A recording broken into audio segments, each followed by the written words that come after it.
Hi, this is Justin Vaughn with MiraMed Global Services.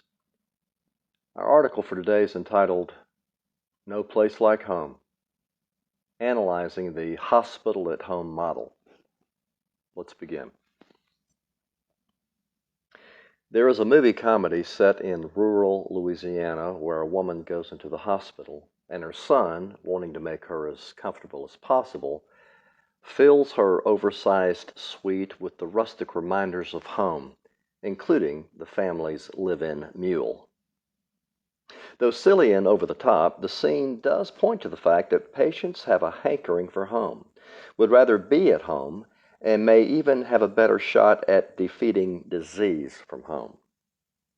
It's no wonder then that there is a growing number of thinkers in both the healthcare industry and the halls of government who are looking at an alternative way of delivering care for certain patients. This section is entitled General Description. Leaders in healthcare solutions like Johns Hopkins have touted the potential upside of the so-called hospital at home, or HAH, HA movement for short, we'll call it, for more than a decade. The concept includes the use of remote monitoring and telehealth technologies to provide patients with hospital-level care, but without certain risks and costs associated with hospital stays. Clearly, some patient conditions call for inpatient care, but innovators of this concept have identified certain classes of patients who would make excellent candidates for at-home care. Early studies of this model indicate better recovery rates in some instances. The HA model today is seen as beneficial for older patients and those with chronic diseases such as asthma, congestive heart failure, and COPD. It has the added benefit of alleviating space in hospitals that have otherwise reached capacity. As the American population continues to age, this model of care will be seen as an increasingly appealing option for both facilities and patients. The section is entitled Government Go-Ahead. On November 25, 2020, the Centers for Medicare and Medicaid Services, or CMS, gave hospitals facing a surge in COVID patients expanded flexibility to care for Medicare patients outside their campus with the creation of the Acute Hospital Care at Home, or AHCH, we'll call it ACH program. This effort was meant as an extension of the Hospital Without Walls program that had been previously authorized by the federal government. According to CMS, the ACH program requires an in-person physician evaluation, along with screening protocols to assess medical and non-medical factors before care at home begins. Candidates for such care can only be admitted into the program from emergency departments and inpatient hospital beds. After entering the program, a registered nurse must evaluate these patients on a daily basis in person or remotely, and either a registered nurse or paramedics must conduct two in-person visits daily in accordance with the patient's nursing plan and hospital policies. Hospitals are required to report quality and safety data to CMS at frequency based on their prior experience with the HA model. The section is entitled Gauging the Process. According to an interview with Daniel Durand, MD, Chief Innovation Officer at LifeBridge Health in Baltimore, Maryland, for Becker's Health IT, quote, virtually everyone is excited about the dawning of the age of the hospital at home model. Physicians and patients see the opportunity for improved experience and outcomes by keeping patients who don't need the hospital out of those buildings, which are essential for many types of care, but also carry risks and costs that are best avoided by those who don't need to be there. Payers and the government see tremendous value gains through the avoidance of the fixed costs of hospital-based care, much of which are driven by regulation and are thus unlikely to change regardless of the tech innovation landscape. Entrepreneurs and startups see that there is ample funding and a huge runway for growth as the population ages over the next 3 decades, end quote.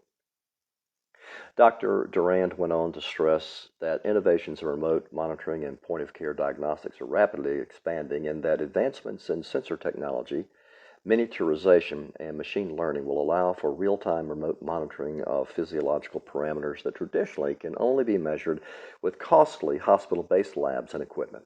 For example, pocket ultrasound devices, portable MRI machines, non-invasive blood chemistry assessment, and even smart toilet seats will be used increasingly in the future to help monitor congestive heart failure patients in their homes, for example.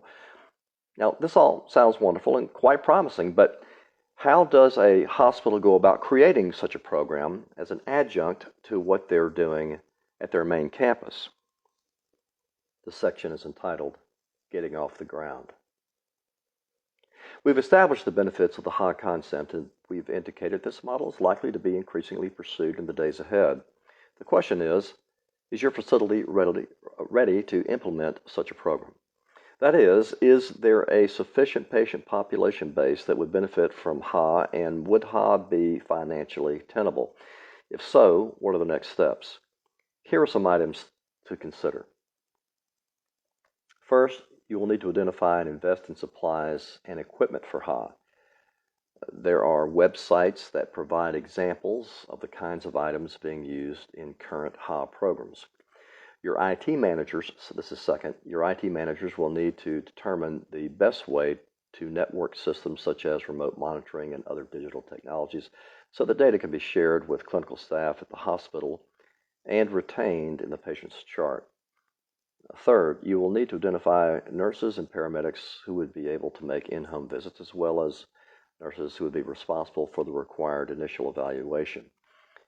Work schedules and transportation issues would need to be considered. You will need to set up protocols for circumstances that would trigger consideration of and transfer to HA for a patient currently in the inpatient or emergency setting. Next, you will need to provide training to applicable staff. Next, someone will need to design the overall at-home portion of the program to include its goals, parameters, schedule, and termination. And finally, those in charge of the program should implement a way to closely assess the progress, successes, and shortcomings of the hospital's overall program.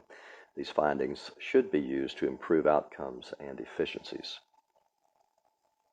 For those interested in pursuing a HA program through their facility, you should begin by applying for participation in CMS's OCH initiative via an online portal. The portal and additional resources can be found at the Acute Hospital Care at Home CMS website. During the program application process, you should know that prospective participants will be required to explain how they're able to meet their patient's pharmacy, respiratory, and other needs in the home setting. MiraMed Global Services is glad to provide this kind of information to the hospital community. We also offer business solutions to health facilities across the nation. For a full list of our services, please visit www.miramedgs.com or email us at info@miramedgs.com. Thank you.